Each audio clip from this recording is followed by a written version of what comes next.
무엇을 바라보고 살 것인가 라는 제목으로 계속해서 말씀을 나누도록 하겠습니다. 나는 무엇을 바라보며 살고 있습니까? 우리 모두가 약속의 하나님, 베델의 하나님을 바라보며 사는 복된 삶이 될 수 있기를 간절히 원합니다. 특별히 하나님께서는 우리에게 언약하신 것을 그대로 이루어 주시는 성취하시는 신실하신 하나님이십니다. 하나님의 약속의 말씀 붙잡고 하나님만 바라보고 나아갈 때 하나님께서 우리에게 언약하신 모든 것을 이루어 주실 줄로 믿습니다.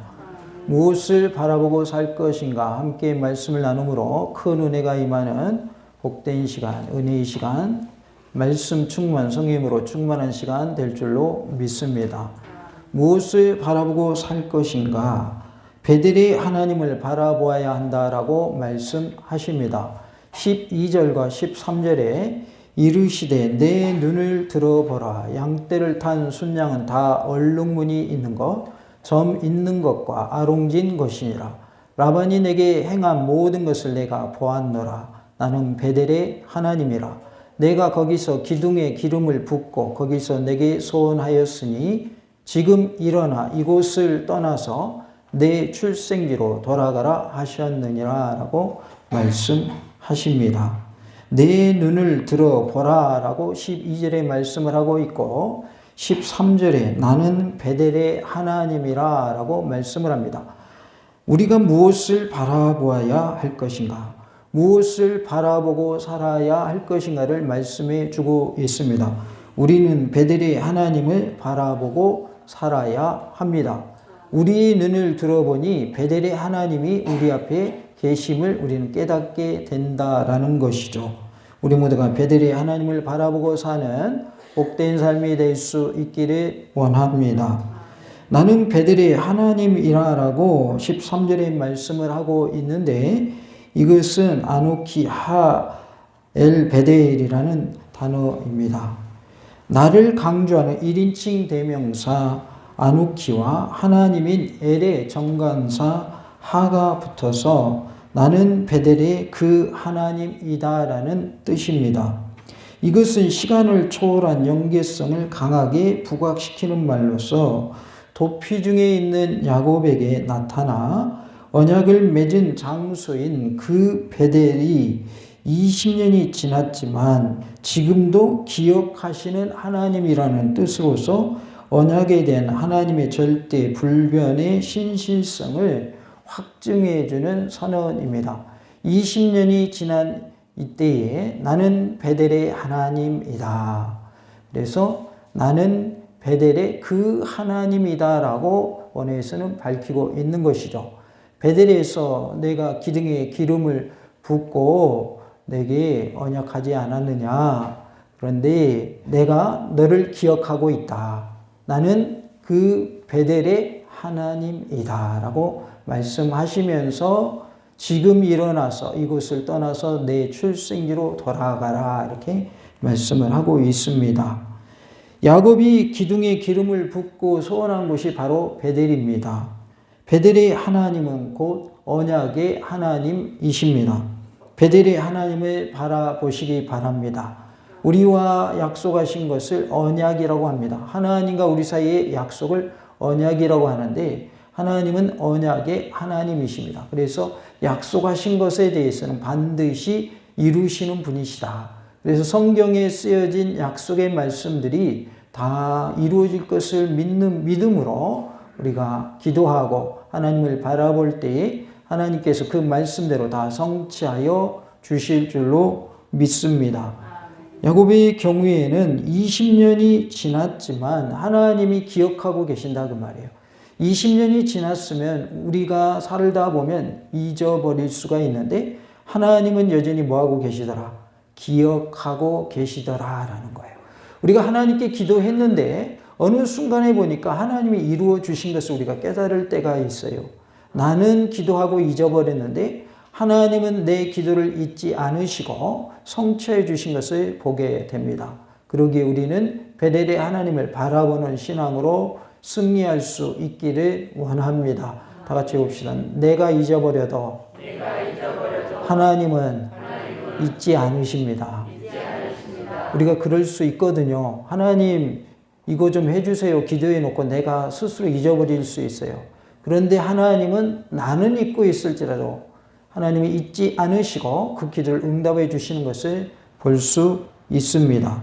13절에 보면 지금 일어나라고 말씀을 하고 있어요. 신앙적인 결단은 항상 지금 이 순간이어야 함을 촉구하는 말입니다. 왜냐하면 인생은 언제 하나님의 부르심을 받아 세상을 뜰지 모르는 그림자이자 안개이기 때문입니다. 전도서 6장 12절에 헛된 생명의 모든 날을 그림자같이 보내는 일평생에 사람에게 무엇이 낙인지를 누가 알며 그 후에 해 아래에서 무슨 일이 있을 것을 누가 능히 그에게 고하리요 그랬어요. 생명의 모습은 모든 날이 그림자와 같다라는 것을 표현하고 있습니다. 그래서 생명의 모든 날을 그림자같이 보내는 일평생이다. 그 앞에 헛된이라는 단어를 썼어요. 그래서 헛된 생명의 모든 날을 그림자같이 보내는 일평생이라고 표현을 합니다. 그래서 우리 일생은 그림자에 비유된다라는 것을 알 수가 있어요. 야고보서 4장 14절에 내일 일을 너희가 알지 못하는도다. 너희 생명이 무엇이냐? 너희는 잠깐 보이다가 없어지는 안개이니라 그랬어요. 우리는 잠깐 보이다가 없어지는 아침 안개와 같다 그 말이에요.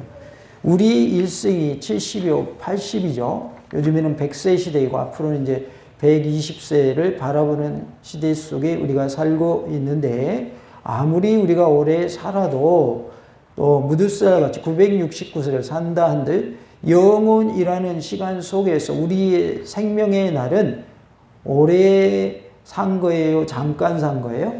잠깐 산 겁니다. 잠깐 산 거예요.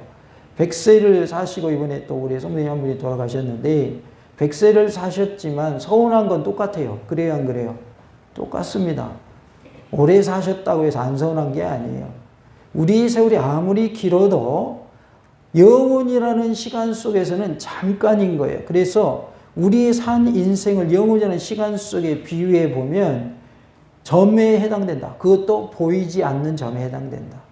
자세히 보아야 보일 정도의 점이다. 먼지가 날아다니는 것을 빛을 이렇게 통해서 볼 수 있지만 빛이 없는 때에는 먼지가 잘 보여요, 안 보여요? 안 보이죠? 빛이 있을 때 먼지가 있네 이렇게 보이게 되지. 빛이 없을 때는 잘 몰라요. 우리 인생이 그 먼지와 같다 그 말이에요. 그렇게 짧다 그 말이에요. 안개와 같고 그림자와 같다. 그렇기 때문에 우리가 언제 일어나야 되는가? 지금 일어나야 된다 그 말이에요. 언제 일어나야 돼요? 지금 일어나야 돼요. 바로 지금 일어나야 합니다. Right now라고 하죠. 지금 바로 일어나야 돼요. 바로 지금이 일어날 때다 그 말이에요. 다 같이 합시다. 지금이 일어날 때입니다. 우리의 있는 자리에서 박차고 일어날 때가 언제냐? 바로 지금이라는 거예요. 은혜도 언제 받아야 됩니까? 지금 받아야 됩니다. 내일 받지 뭐. 내일을 우리가 보장할 수 없다 그 말이에요. 그래서 오늘은 시간 속에서 은혜도 받으시기 바라고 있는 자리에서 일어서시기 바랍니다. 다 같이 합시다. 지금 바로 일어섭시다. 우리 모두가 일어서는 은혜가 있기를 원합니다. 일어나라고 하는 것은 모든 것을 떨쳐버리고 일어나야 한다는 뜻이고요. 지금이라는 것은 때를 말하고 있어요. 그래서 어느 때에 일어나야 될 것인가? 지금 바로 일어나야 된다. 모든 것을 떨쳐버리고 일어나야 하는데 이곳을 떠나서라고 했는데 이곳은 밧단 아람을 말하고 있어요. 영적으로는 제약의 자리, 하나님이 싫어하시는 자리, 세상을 의미합니다. 제약의 자리를 떠나야 합니다. 내 출생지로 가라 그랬는데 야곱의 출생지는 가나안 땅입니다. 그러기에 우리는 우리 영적 가나안 땅, 하나님 나라 본향에 우리가 소망을 두고 우리의 출생지로 돌아가야 한다 그 말이에요. 천국을 향하여 나아가는 순례자의 발걸음이 다 되시기 바랍니다. 우리는 하나님께로 돌아와야 합니다. 하나님께로 나아가야 한다라는 거예요. 돌아가라라고 하는 것은 회개하고 돌이켜라, 돌아오라라는 말입니다. 그러기에 우리는 회개하고 돌이키는 은혜가 있기를 원합니다. 하나님께 돌아와야 할 줄로 믿습니다. 그래서 우리가 죄악의 자리를 지금 떨쳐버리고 하나님 앞으로 나와야 할 줄로 믿습니다. 그것을 우리는 회개라고 합니다. 하나님 앞에 동해 자복하고 엎드리는 회개의 모습이 우리 모두에게 있기를 간절히 원합니다. 우리 모두가 바로 지금 일어나서 죄악 세상을 떠나서 하나님께로 회개하고 돌아오는 돌이키는 은혜가 있기를 간절히 원합니다. 내 아버지 하나님이라고 5절에 말씀을 하고 있어요. 엘로헤 아비라는 단어인데 능력의 하나님을 뜻하는 엘로힘과 아버지를 뜻하는 아브가 합쳐진 말입니다. 라반의 초라한 우상과 구별되는 하나님의 전능하심과 그 하나님께서 조상의 언약을 계승한 자신과 동행하시는 분이심을 강조하는 야곱의 신앙 고백입니다. 내 아버지의 하나님 그랬어요. 야곱의 아버지가 이삭이죠. 그래서 이삭의 하나님이라고 표현한 것은 곧 무엇인가? 하나님은 전능하신 하나님이시다. 그리고 하나님이 나와 동행하신다. 조상들과 언약하신 하나님께서 누가 동행하신다? 나와 동행하신다는 의미로 내 아버지의 하나님이라고 표현하고 있는 거예요. 다 같이 합시다. 하나님은 전능하신 분이시며 나와 함께 하시는 분이십니다. 하나님의 전능하심을 믿기 때문에 우리에게는 두려움이 없습니다. 걱정이 없습니다. 놀랄 것도 없습니다. 하나님이 전능하신 분이시기 때문입니다. 그리고 그 하나님이 누구와 함께 하십니까? 나와 함께 하십니다. 나와 함께 하시는 하나님을 통해서 기적도 체험하고 응답도 받으시고 문제도 해결함 받으시는 놀라운 은혜가 있기를 간절히 원합니다. 우리의 영적인 문제, 육적인 문제, 우리의 심적인 모든 문제에 이르기까지 다 해결함 받고 응답받는 2023년 한 해가 되실 수 있기를 간절히 원합니다. 창세기 17장 7절에는 아브라함과의 언약이 나옵니다. 내가 내 언약을 나와 너 및 내 대대 후손 사이에 세워서 영원한 언약을 삼고 너와 내 후손의 하나님이 되리라 라고 말씀을 하고 있어요. 아브라함과 언약하시기를 영원한 언약을 삼겠다라고 하시면서 너와 내 후손의 하나님이 되겠다라고 약속하십니다. 창세기 26장 24절에 그 밤에 여호와께서 그에게 나타나 이르시되 나는 내 아버지 아브라함의 하나님이니 두려워하지 말라. 내 종 아브라함을 위하여 내가 너와 함께 있어 내게 복을 주어 내 자손이 번성하게 하리라 하신지라 라고 말씀을 하고 있어요. 이삭과의 언약을 말씀을 합니다. 이삭에게 언약하실 때 내 아버지 아브라함의 하나님이다 라고 말씀을 하고 있어요. 그리고 야곱은 내 아버지의 하나님이라고 고백하고 있는 것을 볼 수가 있어요. 그래서 축복권이 아브라함과 이삭과 야곱으로 이어지는 것을 볼 수가 있습니다. 우리의 가정도 하나님의 복이 계속 이어져 나가는 복의 근원이 되는 그러한 복된 가정들이 다 될 수 있기를 원합니다. 힘을 다하여라고 6절에 말씀을 했는데 직역하면 숨이 차도록 이라는 뜻입니다. 야곱의 부요가 결코 까닭 없는 하나님의 축복의 결과가 아니었다. 하나님의 축복의 결과만은 아니었다라는 것을 말씀해 주고 있어요. 내가 숨이 차도록 힘을 다해서 내 아버지를 섬겼다라는 의미인 것이죠. 그래서 하나님이 도와주시는 하나님의 축복의 결과임이 분명한데 또 거기에 무엇도 있었다. 자신의 노력도 있었다. 그래서 숨이 차도록 일을 했다. 숨이 차도록 여삼촌 라반을 섬겼다라는 것을 말하고 있어요. 그것을 힘을 다하여라고 표현하고 있습니다. 그대들의 아버지를 섬겼거늘이라고 6절에 말씀을 하는데 섬겼다고 하는 말은 아바드라는 단어입니다. 종이 주인을 섬기는 행위를 일컫는 말로서 야곱이 친척임을 빌미 삼아서 라반에게 불충이 대하거나 이 일을 소홀히 하지 아니하고 오히려 종된 자로서 최선을 다해서 라반을 섬겼음을 나타내는 야곱의 진솔한 고백입니다. 내가 라반에게 불충하게 행하거나 조금 더 소홀히 행한 일이 없다. 나는 최선을 다했다라는 의미로 섬겼다라고 표현을 했다. 이것은 종이 주인을 섬기는 행위를 말한다는 거예요. 종이 주인을 섬길 때 대충 섬기겠어요? 충성하겠어요? 충성한다 그 말이에요. 그래서 여기서의 단어는 아바드라는 단어를 쓰고 있습니다. 이러한 야곱의 자손은 누구나 본받아야 될 당연한 태도인데 특히 성도들은 직장에서든지 교회에서든지 무슨 일을 하든지 사람에게 보이기 위해 눈가림만 하지 말고 마치 그리스도 예수께 하듯이 전심전력해야 할 줄로 믿습니다. 그래서 직장에서도 인정함 받으시기 바라고 주님의 몸된 교회에서도 충성되게 쓰임받아서 헌신의 삶을 사시는 놀라는 애가 있기를 원합니다. 사람에게 보이기 위해서 하는 것은 언젠가는 드러나게 되어 있습니다. 아, 저 사람은 진심이 아니구나. 사람에게 보이게 한 모습이구나 라고 사람들이 언젠가는 알 때가 옵니다. 처음에는 이야 정말 대단하다. 저렇게 열심히 하다니 이렇게 처음에는 칭찬할지 몰라요.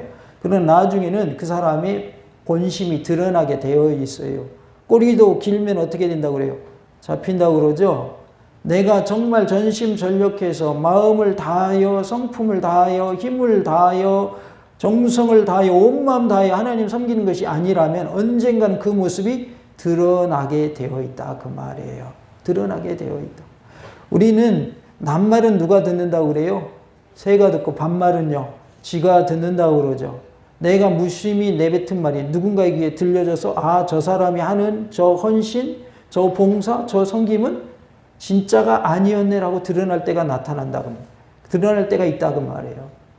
그러니까 우리가 진심으로 주님의 일을 해야 하고 다른 사람을 대함에 있어서도 온 마음 다해서 해야 되는 것이지 남들처럼 사는 남에게 보이기 위한 그러한 모습이 돼서는 안 된다 그 말이죠. 요즘에는 한국의 배우들이 얼마나 연기를 잘하는지 연기했다면 세계적인 수준인 거 혹시 아십니까? 그리고 한국의 드라마가 세계적으로 인기가 있는 것도 아십니까? 한국의 배우들이 수준이 높아요. 그리고 뭐 가수들도 유명한 가수들이 세계적인 가수 우리 한국 사람들도 많고 그래서 한국 문화가 세계에 수출되고 있는 것을 볼 수가 있어요. 아주 뛰어납니다. 그래서 그 중에서 잘하는 사람을 연말 시상하면서 상을 주죠. 뭐 연애 부분은 연애 대상이 있고 연기 부분은 연기 대상이 있고 그런 식으로 연기를 얼마나 잘하는지 진짜같이 잘해요. 실제 삶은 선한 삶임에도 불구하고 자기의 악역이다 그러면 정말 악인처럼 그 역할을 잘 해내는 모습들을 보게 돼요. 그래서 저 사람은 실제로는 악한 사람이 아닌데 그 역할을 보고 그 사람을 보게 되면 그 역할이 생각나가지고 저 죽일 놈 막 그런다고 말이죠. 왜요? 그것이 떠올라가지고 얼마나 연기를 잘하면 그러겠어요? 아무리 연기를 잘해도 사람은 속일 수 있으나 누구는 못 속여요? 하나님은 못 속이는 거예요. 그래서 제일 중요한 게 뭐냐면 하나님의 심판이 기다리고 있다는 거예요. 사람들에게는 인정함 받았고 야, 저 사람은 대단한 사람이고 정말 저 사람처럼 예수 믿어야 돼 라고 했을지라도 하나님이 보실 때 아니라면 그건 아닌 거예요. 사람이 인정하는 게 그렇게 중요한 것만은 아니다. 물론 중요하지 않은 것은 아니지만 그것이 전부는 아니다 그런 뜻이에요. 하나님이 인정하시는 것이 그게 전부인 거예요. 사람이 인정 안 해줘도 하나님이 인정하시면 마지막 심판의 때 인정받는 거예요. 그러나 사람이 인정했어도 하나님이 노 했으면 마지막 심판 때 어떻게 하셔요? 하나님이 인정 안 해주셔요. 그렇기 때문에 우리는 누구에게 인정받는데 초점을 맞춰야 되냐면 하나님께 인정받는 것을 초점을 맞춰야 돼요.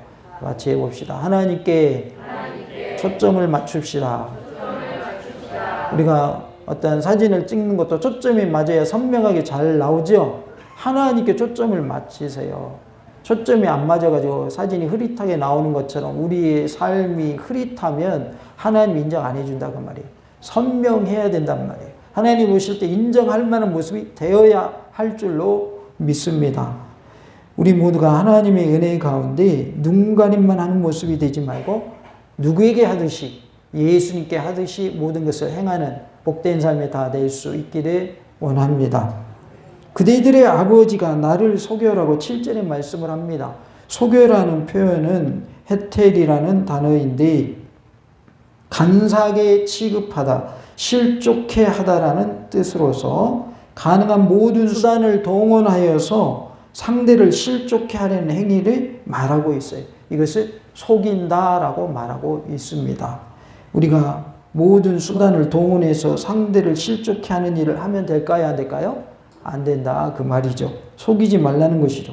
그런데 라반은 누구를 속였어요? 야곱을 속였습니다.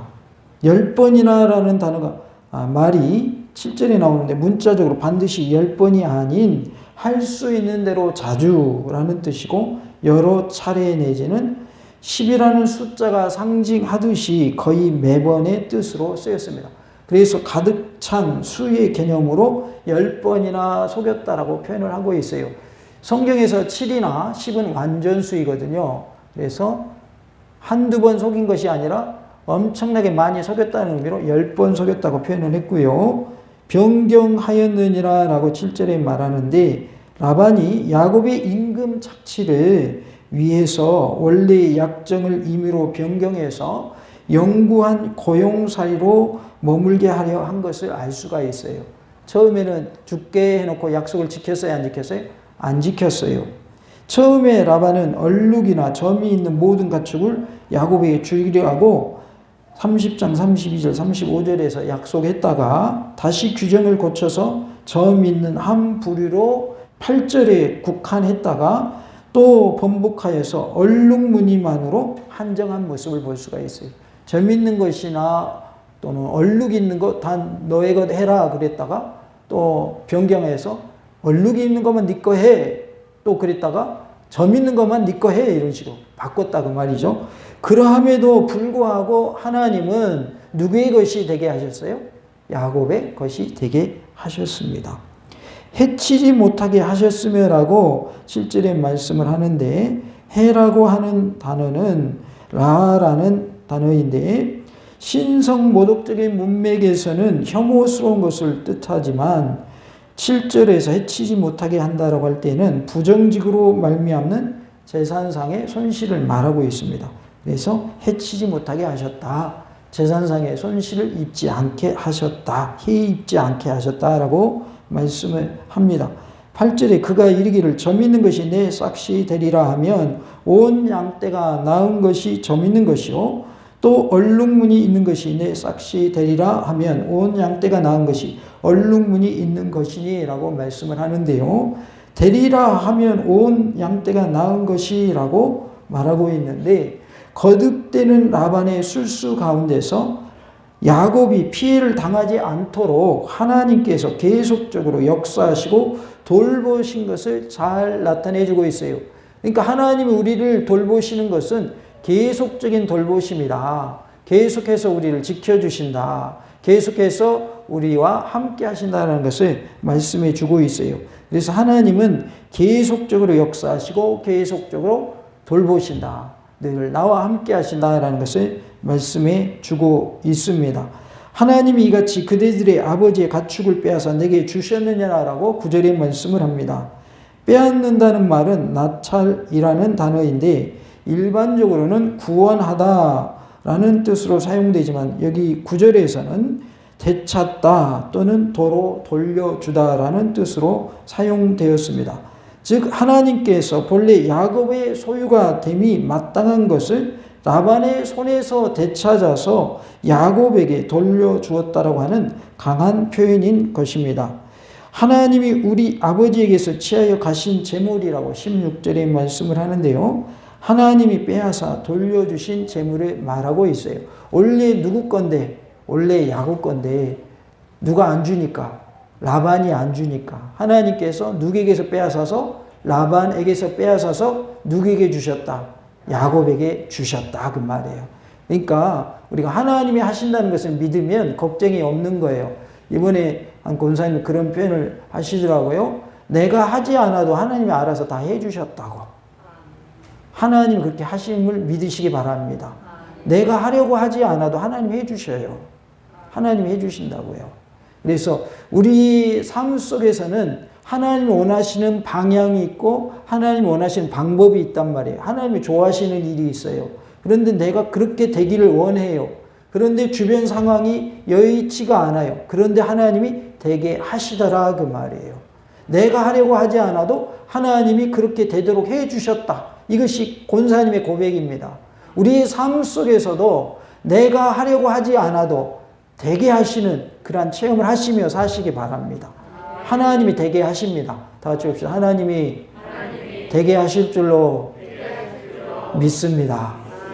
우리가 이러한 고백을 하기를 원합니다. 그러면 하나님이 되게 하십니다. 이러한 체험이 많으시기를 바랍니다. 이런 체험이 많을 때 우리는 환난이 오고 시련이 오고 고통이 오고 고난이 온다 할지라도 믿음을 잃지 않을 수가 있어요. 이런 체험이 없잖아요. 조금만 어려움 와도 넘어지게 돼 있고 하나님 떠나게 돼 있어요. 실족하게 되어 있다고요. 그래서 하나님이 나를 도와주시며 삶 속에서 체험하며 살 때에 더 큰 어려움이 와도 하나님 나를 지키시고 보호하시고 도와주시라는 믿음을 우리가 가지고 나아갈 때에 하나님이 그대로 되게 하실 줄로 믿습니다. 하나님의 은혜 가운데 하나님의 도우심의 역사를 몸소 체험하며 사시기를 간절히 원합니다. 이제 하나님이 당신에게 이르신 일을 다 준행하라라고 16절에 말씀을 합니다. 다 준행하라라고 했는데 라헬과 레아가 가나안으로 떠나자는 남편 야곱의 제의에 의외로 쉽게 동의한 이유는 14년에 걸친 야곱의 노동력 대가로 자신들이 팔렸다는 불만을 평소 품고 있었으며 자신들을 딸로서가 아니라 철저히 출간 외인으로서 취급하는 아버지 라반의 태도를 볼 때에 더 이상 상속물에 대한 기대를 가질 수 없었고 야곱이 번성하는 과정에서 본 하나님의 축복과 섭리를 어렴풋이나마 깨달았기 때문에 당신 하고 싶은 대로 다 준행하세요. 하고 싶은 대로 하세요. 라고 레아와 라헬이 동의해 주었다라는 것이죠. 라헬을 위해서 그리고 레아를 위해서 각 7년씩 14년이죠. 그리고 합쳐서 몇 년 동안 외삼촌을 위해서 일했어요? 20년을 일한 거예요. 그러니까 긴 세월이죠. 근데 그동안 하나님이 자기 남편을 도와주신 걸 그들이 보았단 말이에요. 하나님이 함께 하심을 보았어요. 그리고 아버지가 하는 행동이 별로 마음에 안 드는 거예요. 이제는 결혼했기 때문에 야곱하고 한 가족이잖아요. 아버지와 한 가족인 거는 이제 예전의 관계고. 그러니까 누구에게 동조하는 거예요? 야곱에게 동조를 하는 것이죠. 우리가 무엇을 바라보고 살아야 할까요? 베델의 하나님을 바라보며 사시기 바랍니다. 베델의 하나님은 언약의 하나님이십니다. 우리와 약속하신 것, 언약하신 것은 반드시 이루시는 하나님이십니다. 신실하신 하나님이시오 전능하신 하나님이시며 언약의 하나님이심을 믿는 믿음으로 예수님 바라보고 사시고 하나님 바라보고 사시고 그리하여 하나님이 주시는 복을 다 받아 누리는 놀란 은혜가 있기를 간절히 원합니다. 다 같이 봅시다. 베델의 하나님을 바라보며 삽시다. 할렐루야.